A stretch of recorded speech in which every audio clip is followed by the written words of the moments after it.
Quotes a doctor saying, "It's the first time that I've watched doctors on television that I felt like I could see myself in them." Is that intentional? Here we go. Totally. That was the thesis. Can we make the most accurate?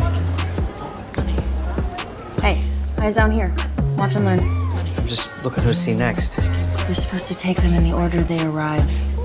Yeah, I know how it works. Asthma. They said they'd fix it, but it didn't make any difference at all. Well, sometimes doctors make mistakes.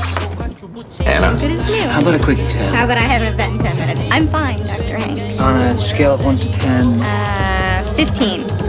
Maybe 16. So exactly why did I walk into my OR and still see a massive gaping hole in where the ceiling was supposed to be? You see Karev get an 18-gauge needle and shove it in his throat. I have cultivated a look that says I'm not interested in your personal problems. Can you morons not read that look, or have I lost the hang of it? Med student down. This is The Scene in S.T.E.A.M with Jade Frederick. All right. In 5, 4, 3. Alexis and Relon, welcome. Thank you for having us. Yes, I'm so glad you guys could come because you are two of the coolest fourth-year medical students I know. Relon, you went through third year and were like still in a relationship and like still like doing research and still like living your best life and still doing well. So I don't know how you did that. And Alexis, you honored every rotation. So I don't even think much more needs to be said about that. Do you realize that's just amazing? I mean, I'm very proud of what I've done, but I'm glad it's over. So we'll just say I'm really happy to be here. I'm happy to be fourth year, and I'm happy to be sitting here and just like being able to reflect on everything. Yeah, I think it's cool. I think I'm glad we have time in fourth year to kind of just see what we are outside of med students. Because I think, I don't know, I feel like, and you guys can tell me what you think, but like medicine and being a doctor is like, I feel like seen like a certain way by society and pictured as a certain way in TV and Hollywood, and then when you get to medical school, you're like, oh, this is it. I just thought I was gonna be Meredith Grey, but I don't know. What do you guys think? I would have to agree with that, honestly. Like, I think majority of us that are in medicine now grew up watching Grey's Anatomy. It's been on for so long. Like, even if you didn't like watch us like an entirety as like a whole series, like you've seen episodes. Like you've seen whether it's like the elevator episodes or like the accident episodes. Like it's somewhere down the line, it's like had that impact and you're like, yeah, I want to do medicine. But then as you get into medicine, you're like, this is not what Grey's Anatomy was showing me at all. Yeah. And once you start to be like, okay, like that's TV and this is not TV, it's easier to be like, okay, like, yeah, it wasn't really my expectation or my understanding at the time, but it's still pretty cool nonetheless. It's just a different version of that cool. Yeah, I would have to agree. I mean, I feel like nowadays they make medical dramas in like many different flavors.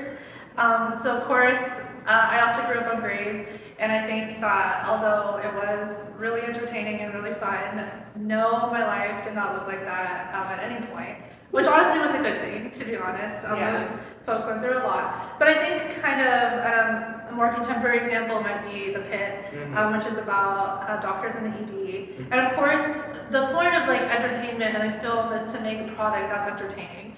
And so something that people want to watch. And the reality of like at least my experiences as a third or fourth year student is that sometimes coming to the hospital is not all that glamorous or entertaining. You know, sometimes you just kind of do your best, see your patients, and then go home. But it's not like there's a huge car accident or this like giant disaster, or my patients are like having affairs, or like my teens are all fighting with each other. Like sometimes it's just a normal day at the hospital. But I think in terms of telling the story of how challenging it can be a physician, the human stories of patients and everything, I think that the Pitt, at least for example, because that's most recently on my mind, does a little bit of a better job showing kind of, it's not just about your interpersonal relationships and, you know, who you're dating and everything like in Grey's, although I love Grey's. But it's also about challenging patient encounters, ways that, you know, doctors sacrifice their mental health, their comfort level sometimes and everything to kind of do the best they can at their job, and also how challenging it is to operate in a hospital environment with, you know, limitations by like insurance and, you know, hospital administration and, you know, people, you know, where you can't be superhuman and see like 20 people every hour, like that just isn't possible. And so I think it does a more realistic job of kind of showing how hard it is, but also how rewarding it is. So I think it's a little bit more realistic, but like I said, it's tough because sometimes at the hospital you just show up to work and you go home. But for Hollywood, you know, you want to make something that people want to watch. And you were to film a day in my life, like 2 people are tuning into that. Right. Wake up, go in. Sometimes we do stuff. Sometimes we write notes and go home. So, yeah. So yeah, I mean, certain parts are definitely glamorized, but I think there's, like you guys said, there is a portion of those shows that has like some truth to it. Watching, you know, medical dramas growing up, or even like throughout undergrad through med school, did that influence what you guys are interested in now and what you're now looking to go into? Oh, yeah, I would 100% say that it did influence me coming into medical school. I wanted to be a surgeon when I came into medical school. I was like, yeah, I'm gonna be the next Derek Shepard.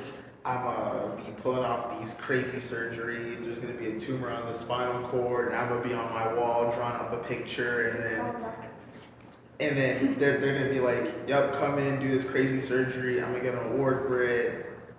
And then I got into medical school, and surgery was still super cool to me. Like, I still enjoyed the OR. Like, it wasn't what I expected from the TV show, but I still enjoyed that space. But then I got around the kiddos and the gremlins, and I absolutely loved taking care of them and their families. For me, it was like the biggest thing was just like separating kind of like the option or like the ability to like give not only healthcare, but to also like provide them with so many more years of life as well too, made such an impact to me. And then the other thing was just like, everyone was just all of a sudden be like, oh, like, what about the parents? Like, how are you gonna deal with the parents and everything? I was just like, parents are absolutely wonderful when you actually take the time to just listen to them. Obviously, it's like taking the time to just step back and see it like this is their prized possession, and their prized possession is in the hospital. It's super scary. In your mind as a parent, like you never want to see your child hurting and you have to bring them in. Like, of course they're gonna be frustrated. Of course they're not gonna see things the way how you want to see it. But then the whole purpose is for you as a physician to be able to come up with a plan with them for their kid. Obviously, it's gonna be what's in the best interest health-wise for the kid. Like, I'm not saying like, oh, like don't do an LP if you think there's meningitis and you need to treat it. Like, no, like do that, like explain the risk to the parents, but understand like we are doing this in the best interest to preserve your child's life. This is your prized possession. So I think after I realized that, I was like, yeah, peds is for me. And I left the surgery world for pediatrics. But when I came in, yeah, it definitely was like, Grace was like, I'm gonna do surgery. And now I'm like, peds, but I'm happy in peds because I still have the opportunity to do exactly what I wanted to do coming into medicine, that's taking care of lives, which is the most important thing to me. Yeah. That's also that I feel like, you know, you're being fulfilled, and I remember you were on peds surgery a couple weeks ago, right? You're trying to get the last bits of surgery in again. Yes. But yeah, I think, you know, every med student has to come to the point where they decide, like, surgery or no surgery. Adults or little people. And I mean, I'm biased, but I love the kids too. There's definitely something special about like taking care of kids and yeah, parents are so grateful, I find too. Like, I mean, yeah, like that your kid that you birthed is like in the hospital, And even like when they come to clinic and they're like, or they're dying and you fix like, you're like, oh no, just a cut. Like, oh my goodness, thank you. Not ever died. Yeah. So, yeah, it's very fulfilling that way. Yeah. That's awesome. You're gonna do a great pediatrician. Oh, I just know it. I think for me, my story is similar, but a little bit different.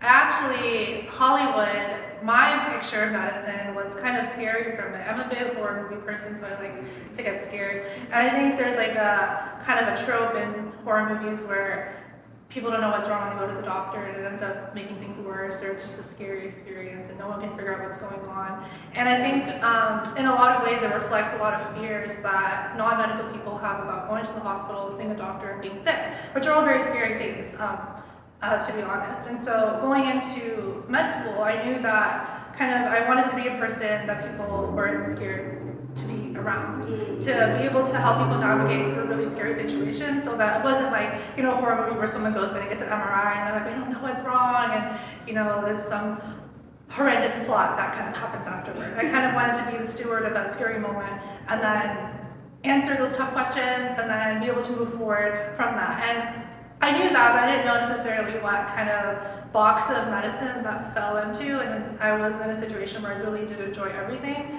But for me, I just came back to neurology because it's always them getting a brain scan and the movies. And I think for me, the idea of not knowing what's wrong with your brain is something scary, but also so cool to be able to figure out and to work through with people. And so that's kind of how Hollywood shaped my path a little bit, is kind of I felt inspired to kind of avoid that worst case scenario and then to be a safe place for patients. And I think that's how I landed in what I decided to do. Yeah, that makes a lot of sense. Knowing what I know about you and your love of movies and your love of television, they have a lot of brain injuries in horror movies.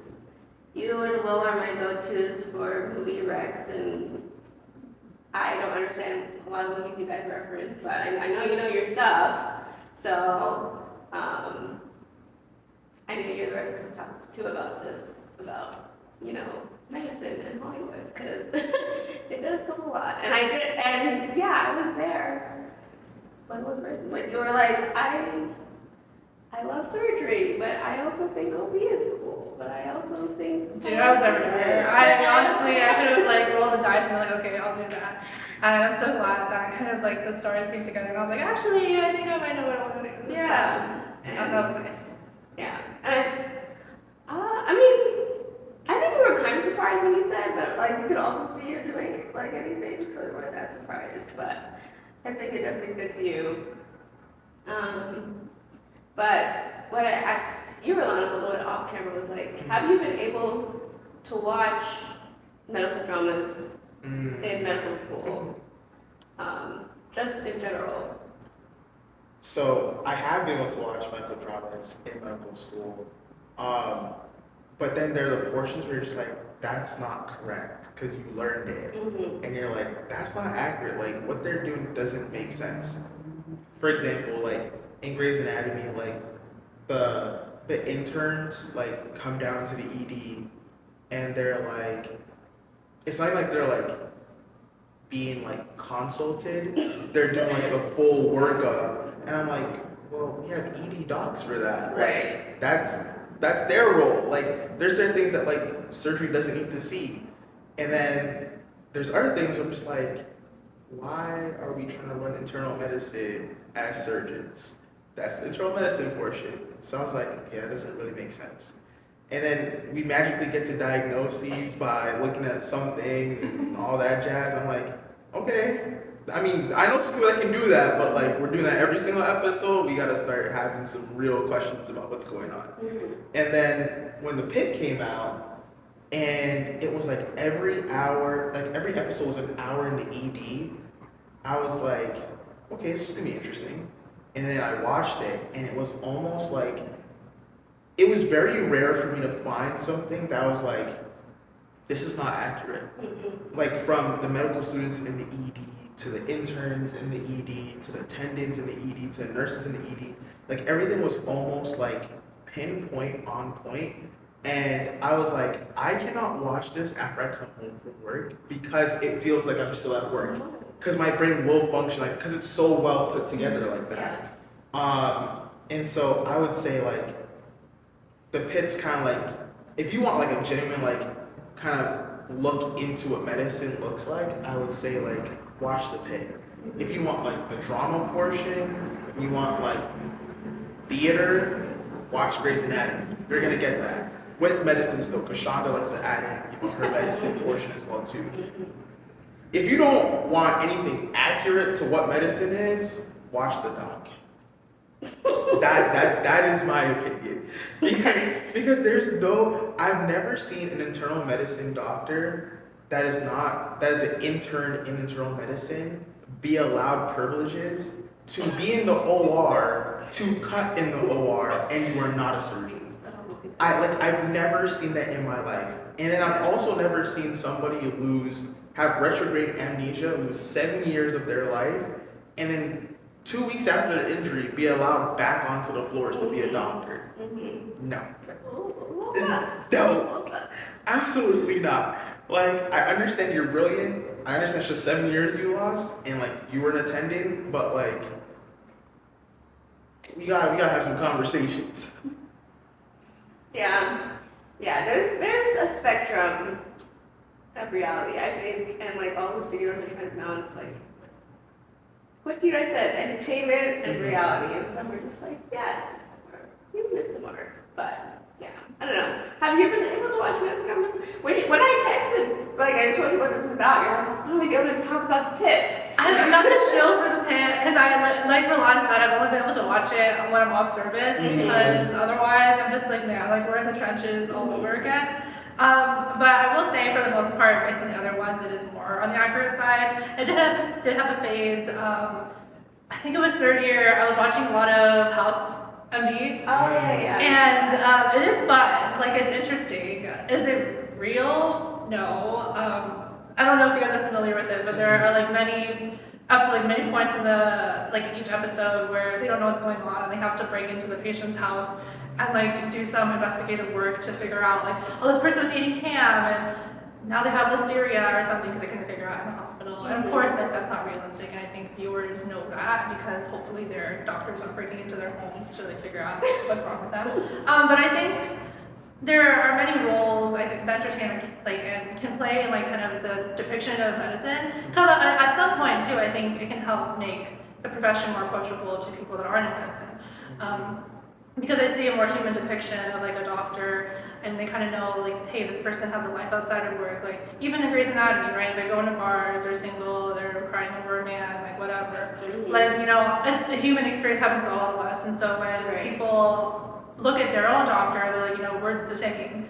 And I think that kind of helps bridge some of the scariness and, you know, being in a hospital and being with somebody that kind of was trained differently than you and all that stuff. And so I think there is kind of a nice role that can play. Because I know a lot of people too, outside of medicine, my friends outside of medicine, asking medical questions and, you know, having interest and kind of more trust in the field, knowing what that might look like on the inside and how much stress people go through, especially in ED. Because I feel like in the ED, it's hard because it's frustrating for patients to come in really scared about what's happening and they have to wait so long or, you know, everything like that. And so I feel like medical dramas, although partially inaccurate just by virtue of the medium, like they do show people what it is like, the problems that people face. It's not like people just don't want to see you, right? It's like there's a million other things happening at the same time. Or, you know, surgeries go difficult, you know, and not everything is perfect. And even in Grey's Anatomy, when there's a hard day or someone dies or something, people know, right, a doctor could have really done everything they tried. And sometimes things just don't work out well. So I think it's a double-edged sword. There's a lot of realism and a lot of humanness, but there's also misinformation and misconceptions, I think, that spread through the media. So you take some and you lose some. Yeah. Absolutely. It's funny, some of like the scenes that you talked about in Grey's and even like some in the Pitt. One that I was thinking of, I think, well, yes, and like going down to the ED and just like actually doing work there is kind of wild. And then I think also like one of the episodes, it was like mass trauma somewhere, and like all the surgeons were outside, like assessing patients. Oh yeah. You guys remember that? Mhm. I'm like, okay, I kind of see it. She like turned her head, and then this month's like the Pitt, we're like watching it. It's like literally PTSD. You're like, okay, I never left work if I continue to watch this. So I guess at what point because also like you said, Alexis, I think it's really helpful to have that to like see what is like the doctor's perspective, because sometimes like doctors are put on this pedestal where it's like they're dealing with real life things. Like Dr. Bailey got like PTSD, or she had like OCD after that accident. Do you guys remember? So much happened to Dr. Bailey, honestly. She really just went through a lot. So you couldn't honestly say anything and be like, yeah, that happened to her. Yeah. She's the strongest woman alive. Yeah. Yeah, so many, I mean, you know, there are a lot of deaths on Grace, and So many deaths on Grace. Like, it's okay. That portion of my life was very traumatic. I actually have some PTSD from that. Between the plane crash, the mass shooting, like. I stopped watching after the plane crash because I was like, my favorite people keep getting killed off, and I just can't do it. And honestly, I was gonna say if Grace inspired me to be a doctor, I would have optioned the opposite, because I'm like, this job is so freaking dangerous. It's like a 50% mortality rate. Yes. Like anytime you step into a car or a plane, you're more likely to die than if you leave the hospital. Yeah. So, but then I was like when she started doing that and then she stopped doing it, I was like, I'm expecting people to die and people are just being written off the show naturally. Like they go on to like do other things with their lives, like they leave for better jobs or something else.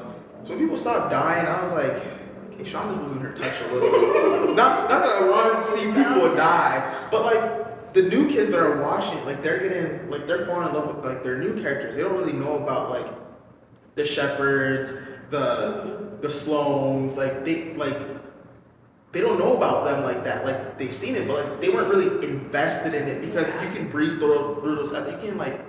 You can binge those episodes. Yeah. Compared to like the episodes now where you just have to like wait every week for it to come out. So you can binge past it, and it doesn't really affect you as much. Like, wow, that was crazy that happened, but like it doesn't really affect me. Compared to me, like you watch the plane go down and you have to wait a week to see who died. And then something else would happen. Nowadays, nobody's dying. You just leave the show. I'm like, you don't have the pain that I have. Like even when Shepard died because they didn't like do like the burr holes for him, I was losing it. I was like, yo, that's my guy. That was very dramatic. He was literally my guy. So when he died, I actually had to take a hiatus from watching the show. That was a piece of my soul, actually. Yeah.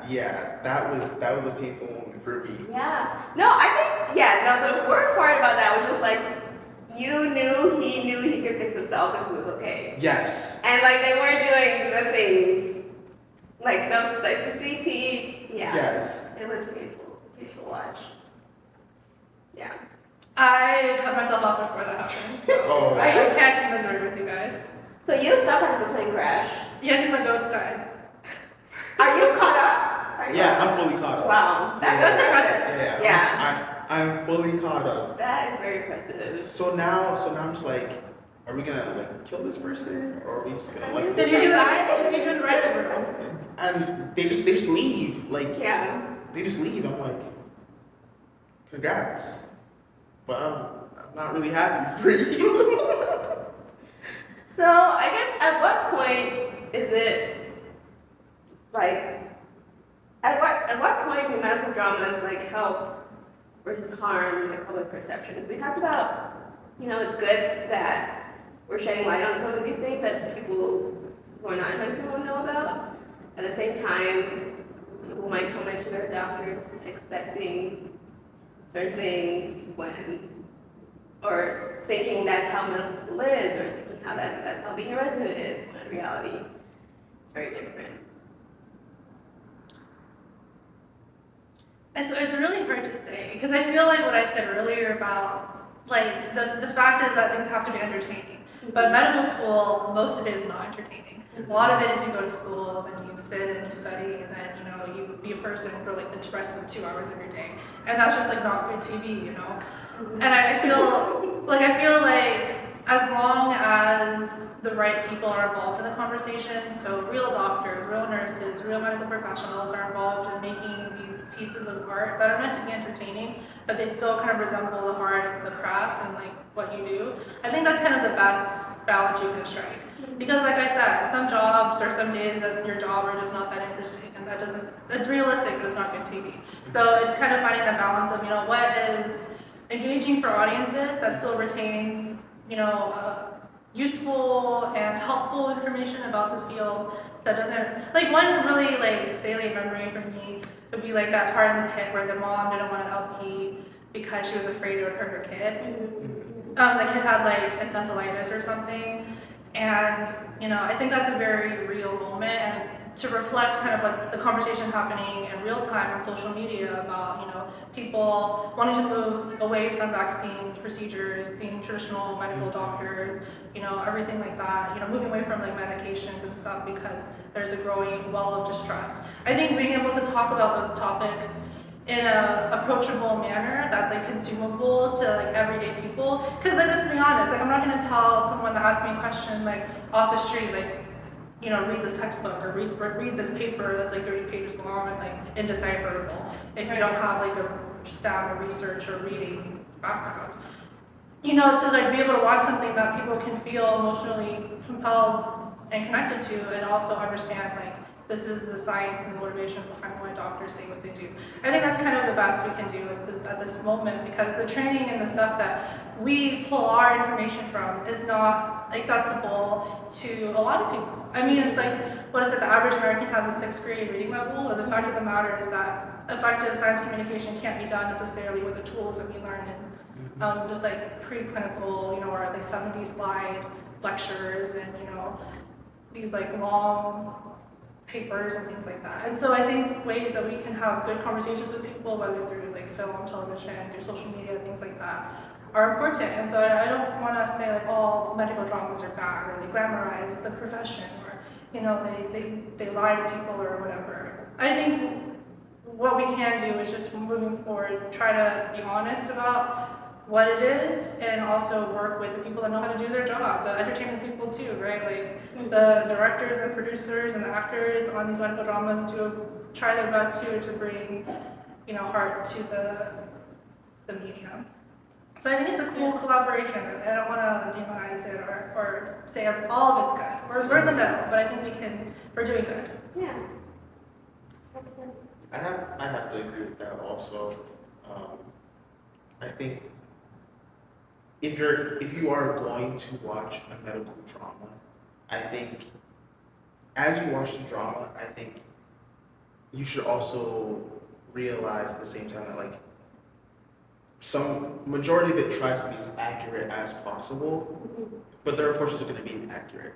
And I think as you go to the doctor yourself and you build that relationship with your primary care, or as you're in the hospital and your team comes by and sees you every day, you'll hopefully build that relationship with them to see that this is what medicine looks like. I can appreciate what I see on TV as a form of medicine, but the medicine that I am getting in the hospital or the medicine I'm getting in the clinic is the truest version of medicine, where the goal is for you to be taken care of, and our goal is to take care of you. Yeah. And that is our primary goal. Everything else that happens, yes, we are regular humans nonetheless. We do have our own lives, our own relationships, our own desires and goals, but when we step foot into whatever that setting is, and we see you as the patient, you are our priority in that moment. Nothing else matters in that moment. We can be having the worst days possible, and we will still step into the room and try and leave that on the outside to prioritize you. And I think as long as we are building as physicians that relationship in the rooms with our patients, I think then the medical dramas can stay as like, this is the funny aspect, or this is the cool video like aspect of medicine, but the real medicine is what's happening in the room when I go. Yeah. I agree. You guys are so intelligent. Well, I know you guys are going to go forth and do amazing things, and we have a lot to look forward to. And I'm excited for both of you. Thank you so much for tuning into this episode of The Scene in STEAM. I'm Jade. If you'd like to help out the students studying science, technology, engineering, art, and math, please check out the links below. And I hope you can join us for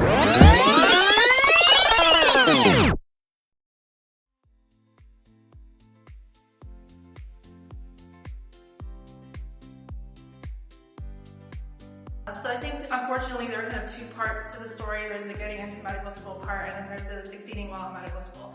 And I think the unfortunate reality of medical school as it is now is that there are so many really qualified, really passionate students, pre-medical students, that really deserve spots in medical school, but because there is such a limited availability, the admissions folks need to find ways to kind of distinguish people, and that's where, to be honest, having high test scores and a high GPA is helpful when trying to get into medical school. So that part is true. However, being a good test taker and having the raw numbers to kind of back up your academic portfolio isn't necessarily, I would say, a good predictor of how you do in medical school. Of course, there's a lot of studying, a lot of tests that needs to be taken. And scoring well in those is important. I think there's a lot of other things that medical school teaches you and things that are important to being a good physician that aren't reflected by being able to sit down on a computer and take a test. And these are things like people skills, like being able to answer difficult questions, navigating tough conversations, hands-on skills, like knowing how to do procedures, how to be helpful in the operating room, things like that. All of that is things you have to learn while in school that folks that have high test scores that are able to perform well don't necessarily have when coming into medical school. So to answer your question, it is pretty nuanced, and I do think being able to take a test well is helpful, but it's not everything. And for sure, definitely, folks that have those soft skills will be successful in medical school, even if it's a little bit harder to get those high scores. I think that is a complete myth, actually. I think in today's world of medicine, the whole concept of being a 4.0 GPA or having the highest MCAT, yes, that adds to who you are as a person, but I think medical schools now are looking for, are you more than just the books? Can you relate to patients? Can you relate to your colleagues? Can you be a person that not only understands what's in the books, but can apply it when you see it? And so I think, yes, you should always strive to be the best you can be. Yes, you should strive for 4.0 GPA. Yes, you should strive to have the best MCAT possible and to put yourself into spaces that maybe you wouldn't have the opportunity to be in originally. But I also think at the same time, you can also come in with a regular GPA of maybe like a 3.6 or a 3.7 or a 3.8 and a decent MCAT. And if you can show that you are more than just the books, that yes, I can study, yes, I can apply myself, but then also I can be interpersonal. I can see my patient for who they are. I can lock in on them as the whole person and not just see them for the medical cause, but see them as the person. Then you are adding more to your resume than just books or just scores or just accolades. You are adding yourself as a person. And I think that's way more beneficial to medical schools now than just to say, oh, this person's good and they can study and they're smart. I feel like it's a common misconception, and I'm going to say misconception because I came into med school as someone that wasn't a science major. I did an interdisciplinary major, and that was like the biology. So there was some biology, but there was also sociology. And the last science class I took was actually as a sophomore in college. So I wasn't in the lab or doing wet lab research or anything like that that you would expect maybe from like a prototypical med student. So no, I don't think you need to be a hard science major to get into med school. And I actually think that doing things you're passionate about in undergrad and kind of having fun with the things you're learning not only helps your grades, so what we talked about with the GPA part of it, but also helps you with other useful skills that will be useful to not only careers in general, but being a physician. So being able to write well, being able to communicate, being able to think outside the box and be creative. I think those are all kind of underrated skills that are useful in the medical realm. And so by kind of having fun and doing what you want in college, I think that is still a possibility. Now, you have to be realistic and understand that med schools do ask you to complete certain courses before applying. And I think that's useful too, to kind of know, like, is this subject matter something I would like to learn? Am I interested in things like anatomy and whatnot, even if I also like to do English and things like that. So unfortunately, you do have to take calculus and all the other prerequisites before applying to med school. But I don't think you have to sacrifice learning about something you're really passionate about, especially because college might be the last time you're able to kind of sit in a classroom setting and talk about movies or like paint a picture or something like that. So no, you don't have to be a science major. I know a lot of people that weren't biology majors or science majors that are in medical school currently right now.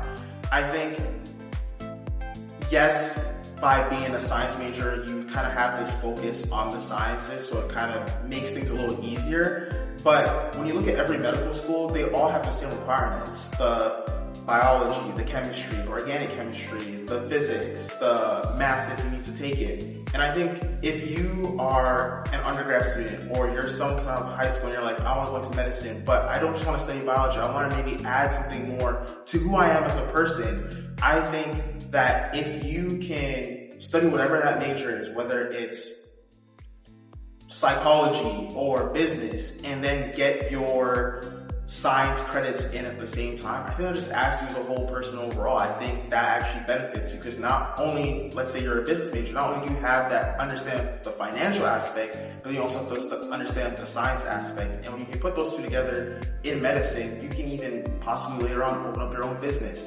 And that adds to who you are as a person. So I don't think you need to be a science major or a STEM major in order to get into medicine. I think you can be more than that. But as long as you get those science credits completed, you can go places.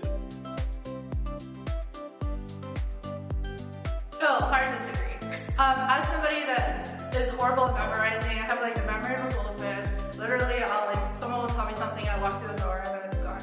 I think memorization is useful, but I don't think it's essential. I think that the way people learn, you just kind of need to understand yourself and then be able to feed that throughout med school. So if you are a memorizer and that works for you, then that's perfect. I know people like that are like, you point to like a muscle, they automatically know what it is, or they know a medication or an antibiotic right off the rip. And I think that's an incredible skill. But I don't think memorizing is the end-all be-all of being a successful med student. For example, folks that like to learn the big picture, that learn by doing, that learn by talking to people and like by experience, I think that's a whole other category. Visual learners, great in like the operating room. I can't count the amount of times I had to do this, but some people just kind of know immediately kind of where to go and how to do things efficiently. So I think there are different kinds of learning styles and skills that are useful in med school. I don't think that being a great memorizer is the golden ticket to, being perfect in everything, but at the same time, I think, the way that you like to learn and the way that makes you excited to study and everything is something that you should just honor, because I think it's awesome that we have so many different physicians that learn differently and have different skill sets. So although it's important to kind of know the basic science and be able to, like I said, perform well on tests and everything, just to kind of check the boxes that you need to continue on your education, I think that there are different ways that you can help yourself succeed, and not all of those involve memorizing. That for sure is not true. And I can speak from my own kind of life in medical school. My first 2 years, I relied solely on memorization. And yeah, that got me to like pass all my classes, and that got me through first and second year, got me through step one. But when it comes to being in the hospital, you can't memorize a patient. You have to actually be in the situation and to understand the situation. And only by actually applying and being hands-on, if you are a hands-on learner, or reading the case and to actually just like overall understand the concept, can you truly be someone who makes a difference in medicine. Memorization can get you to, let's say, the first 3 steps, but steps 4 to 6, you need to be able to be more than memorization. And I learned that very quickly, and since then I have been hands-on with memorization and putting the two together, and that takes me places.